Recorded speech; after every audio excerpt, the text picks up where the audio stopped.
Allahu Akbar. Bismillahirrahmanirrahim.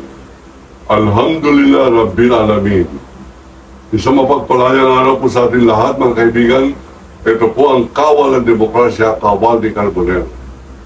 Mga kaibigan, nung una ko pong ihinayag ang aking paghamon ng debate sa pinuno ng Senado na ang pangalan ay Sisi Escudero, wala pa po yung desisyon ng Korte Suprema.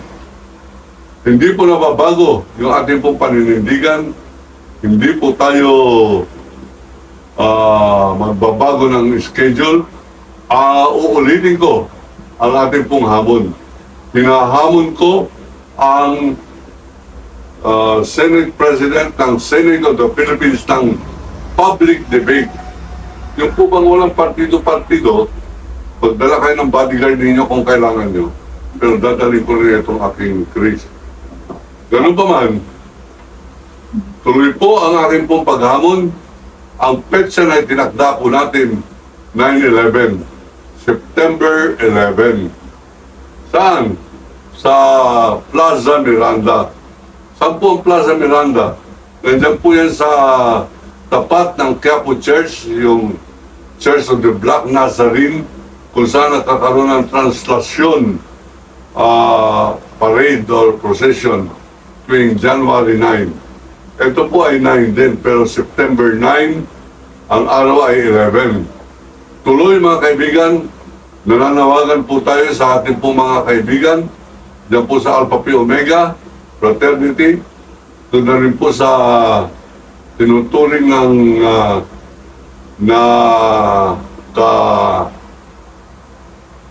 kaibigan na ngayon, kakompetensya na isang fraternity rin, ang pangalan ay Tau Gamma Phi.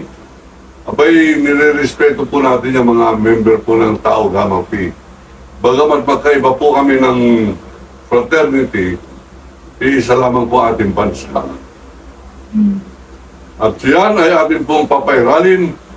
Tinatawagan ko rin po ang ating mga kapwa Muslim. Malapit po sa Quiapo Center, Islamic Center po yan. Tatawid lamang ng Quezon Boulevard.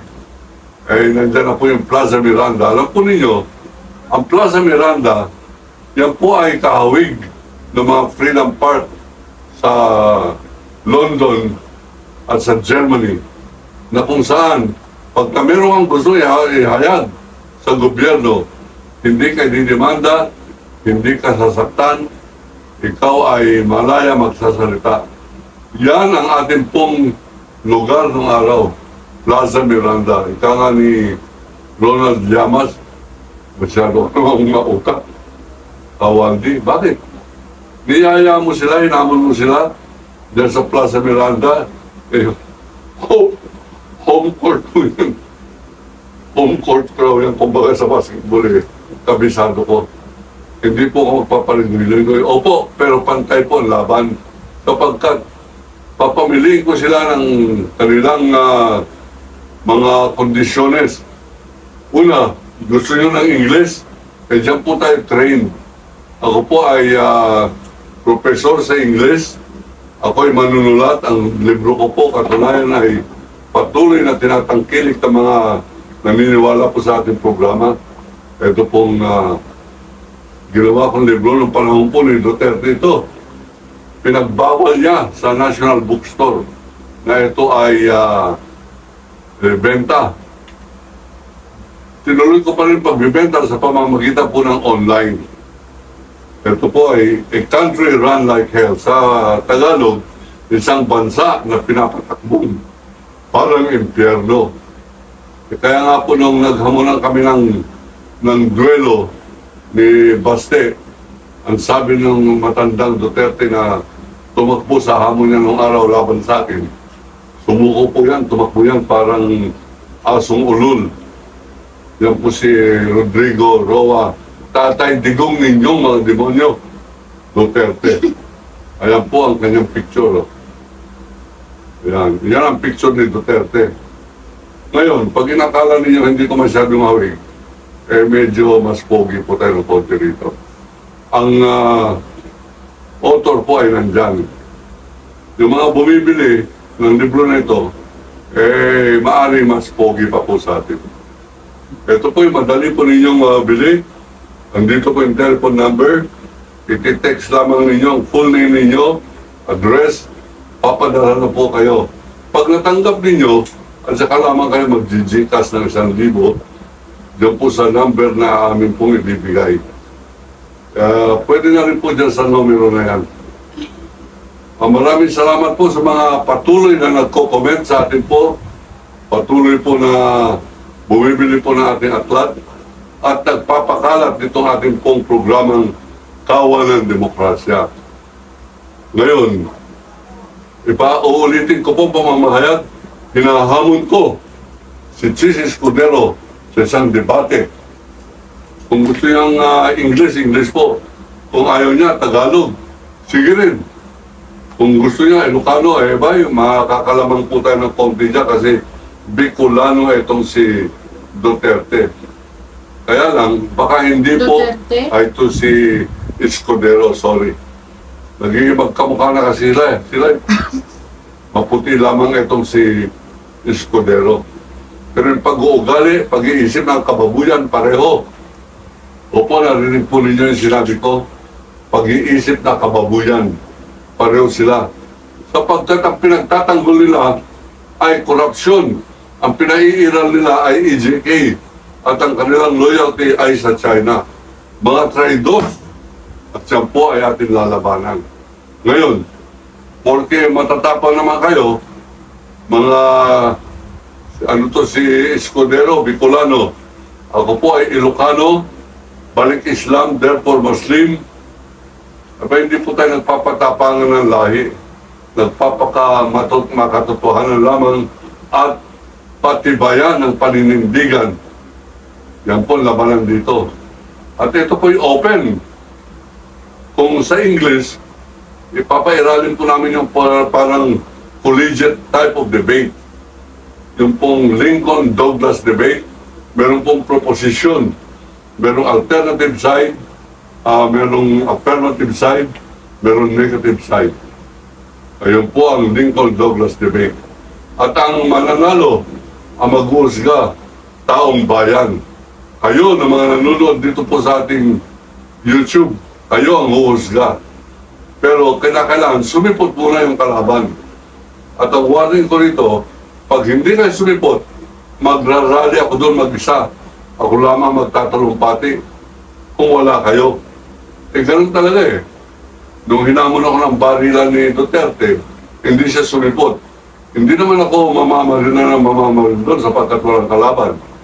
Pero dito sa debate na ito, dudurugin ko sila. Sasabihin ko ang kanilang tunay na pagkatao, tatawagin ko sila in public na mga duwag, tatawagin ko sila mga mandarambong, insertion ng budget. Yan si Escudero, 142 billion. Kaya lahat ng mga 19 senators umalain sa kanya sapagkat nasa kanya yung budget na pwede nilang paghati-hatian sa pamamagitan ng hidden pork barrel. Ilalahad ko lahat yan dyan sa Plaza Miranda. Kaya sumipot ka, Escudero. Sumipot ka, magpapaliwanag ka ron. Kung hindi, tatanggapin ng taong bayan na totoo lahat ang sinasabi ko. Na ikaw, mandarambong, na ikaw, traidor sa bayan, na ikaw ay hindi anti-corruption sapagkat pinaiiral mo ang pagtatanggol sa isang impeachable official. Ano ka, Senator Judge? Hindi ka nahihiya. Pinapakita mong puwis ka, pero nag-aabogado ka para kay Sara Duterte. Anong klaseng katraidoran to? Bicolano ka? Bakit ganyan? Bicolano sana yung Leni Robredo. Marangal, matalino. Pero may Bicolano palang pareho ni Chis Escudero. Bulok, magnanakaw at insertion sa budget. At pinakamasama, pag hindi sumipot sa debate, duwag at hindi po duwag, napakaduwag. Lahat ng humahamon sa akin o hinahamon ko, pag hindi po sumisipot, Hindi naman po tayo leader ng isang organisasyon na mga army o mga kapulisan. Pero ang ating pong sandata, katotohanan. At ating pinaglalabang katarungan. Yan po ang ating pong lakas. Lahat ng hindi sisipot, ikaw, pag hindi ka sumipot, ikaw, si Escudero, akin kang lilitsunin sa harap ng taong bayan. Ako magtatalumpati at ibubunyag ko yung 142 billion insertion. Illegal yan, immoral yan. Kasing immoral mo at kasing duwag mo pag hindi ka sumipot. Sumipot ka! Sumipot ka, Escudero! Sumipot ka! Kaya pakalatin po ninyo itong ating pong episode nito para makarating sa kanya. Baka sabihin na naman ni Sara Duterte, ay, ilan lamang yung nakikinig Carbonell. Kung konti nagsishare, kung konti subscription, wala pa 1 milyon. Abay, hindi po yan ang batayan. Hindi yan padabihan ng bilang. Palaliman ng katotohanan. Patibayan ng paninindigan. Yan po ang ating pong isinusulong. Yan po ang ating pinaglalaban. Ako po ang kawal ng demokrasya. Muli po nating pagdidiig. Ito po ang kawal ng demokrasya. Kawal di Carbonell. Nagsasabing, inilibig ko Pilipinas. China, layas!